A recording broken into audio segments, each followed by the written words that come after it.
Hello everyone, कैसे आप सब। रिमार्क साइंस क्लासेस में आपका स्वागत है। अभी फिजिक्स का छोटा छोटा टॉपिक है, उस टॉपिक को हम लोग कवर करेंगे।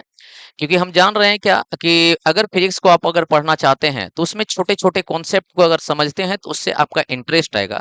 उन्हीं छोटे कॉन्सेप्ट में एक टॉपिक लिया गया है जिसका नाम आप समझ सकते हैं क्या, ये भार है, वेट है। आप हर एक स्टूडेंट से पूछिएगा कि वेट क्या है तो वो बोलेगा क्या, जो उसका मास है, उसका द्रव्यमान है, वही वेट है। यहाँ कॉन्सेप्ट गलत हो जाता है। आप याद रखिएगा, जो द्रव्यमान वाला बात है, द्रव्यमान अलग चीज है जिसको हम इंग्लिश में मास भी बोलते हैं। मास एक अलग चीज है और वेट एक अलग चीज है। मास जो होता है, जो आप जानते होंगे, जो कभी नहीं बदलता है, वो मास है। मतलब क्या है, अगर कोई वस्तु पृथ्वी पे जितना मास का है, जितना द्रव्यमान का है, वो चंद्रमा पे भी उतना ही द्रव्यमान का होगा। मतलब द्रव्यमान कभी बदलता नहीं है। लेकिन क्या है, ये भार जो होता है वो बदलते रहता है। क्यों बदलता है भार? क्योंकि हम जानते हैं कि किसी वस्तु का जो भार होता है वो क्या होता है, गुरुत्वाकर्षण बल के कारण उस पे लगने वाला जो बल है। किसी वस्तु पर जो बल लग रहा है, कौन सा बल लग रहा है? गुरुत्वाकर्षण बल। अब बताइए, ये आपको अगर भार पूछेंगे तो मेरे पास एक वस्तु है जिसका मान लो कि उसका द्रव्यमान है, उसका द्रव्यमान को हम लोग एम से डिपेंड करते हैं। तो इसका मान लेते हैं, वस्तु का मेरा द्रव्यमान है, आपका द्रव्यमान है 10 केजी। कितना है जी? 10 केजी। अब हम चाहते हैं कि इस वस्तु का भार क्या होगा। तो भार के लिए हम क्या करते हैं, इस वस्तु को हम देखते हैं क्या, कि जो पृथ्वी का सतह है, क्या पृथ्वी का सतह इस वस्तु को अपनी ओर किस बल से खींच रहा है। हम जानते हैं कि पृथ्वी जो है इस वस्तु को, क्योंकि पृथ्वी के पास एक गुरुत्वाकर्षण बल है, जिसके कारण क्या होता है कि किसी भी वस्तु को अपनी ओर खींचता है। ये क्या है, पृथ्वी इसको खींच रहा होगा। जिस बल से ये खींच रहा होता है, जिस बल से ये खींच रहा होता है, ये बल ही आपका भार कहलाता है। ये बल ही आपका क्या कहलाता है? भार। तो ये खींचने के लिए क्या लगता है? तो ये बल लगता है। तो बल, आप जानते हैं कि बल का एक फॉर्मूला होता है जिससे आप डील करते होंगे, कि बल बराबर होता है द्रव्यमान, द्रव्यमान अगुना द्रव्यमान अगुना त्वरण। द्रव्यमान गुना त्वरण, इसको बोलते हैं बल। अब बताइए, ये जो द्रव्यमान वस्तु है, ये द्रव्यमान वस्तु का द्रव्यमान कितना है भाई? 10 केजी है।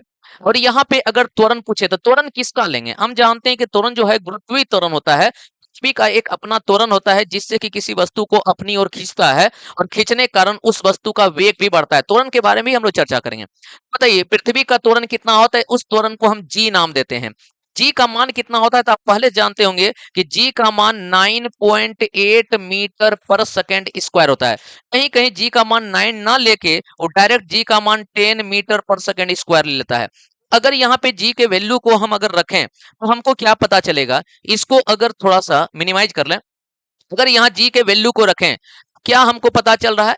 जी के वैल्यू, इसमें एक मिनट रुकेगा, जी के वैल्यू को अगर हम रखें, इसको साइड कर देते हैं, इसको साइड कर देते हैं।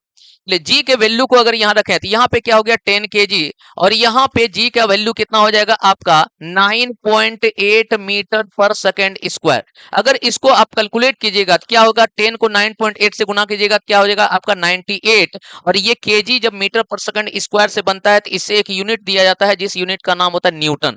तो हम यहाँ क्या करते हैं, इतना न्यूटन का। तो हम बोलेंगे कि 10 केजी वस्तु का जो भार होगा, वो भार कितना होगा आपका? 98 न्यूटन, मतलब 98 न्यूटन के बराबर होगा। जब भी आपसे पूछेगा कि बताइए भार क्या है, तो हम बोलेंगे भार एक प्रकार का बल है। यहां से हम यही सीखने का आया कि भार क्या है, तो हम बोलेंगे भार जो है एक प्रकार का क्या है? बल है।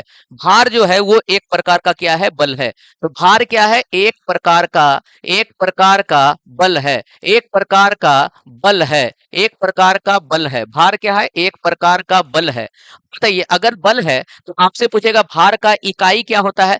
भार के इकाई को बता सकते हैं न्यूटन। क्या बोल सकते हैं? न्यूटन। क्यों? क्योंकि हम जानते हैं कि बल का इकाई होता है न्यूटन, इसलिए भार का इकाई भी होगा न्यूटन। तो हमें लगता है कि यहाँ से आपका दो कॉन्सेप्ट क्लियर होगा। एक तो द्रव्यमान का कॉन्सेप्ट, कि द्रव्यमान क्या होता है, जो उस वस्तु के अंदर होता है, जो कभी नहीं बदलता है। चाहे वो उसका स्थान कहीं भी बदल जाए, लेकिन द्रव्यमान कभी नहीं बदलता है।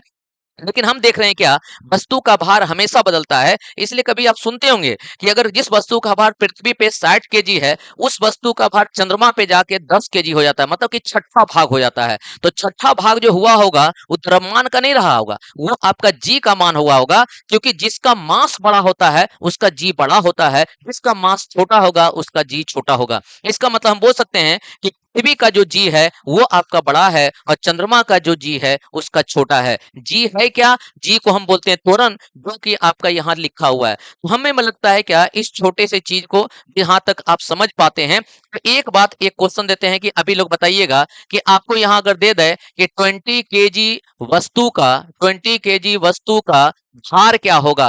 भार क्या होगा? तो अगर इसका अगर आप सही समझ पाते हैं तो इसके कमेंट में जरूर पोस्ट कीजिएगा इसका आंसर क्या होगा। क्लियर है? फिर मिलते हैं नेक्स्ट वीडियो में नए टॉपिक के साथ। Thank you.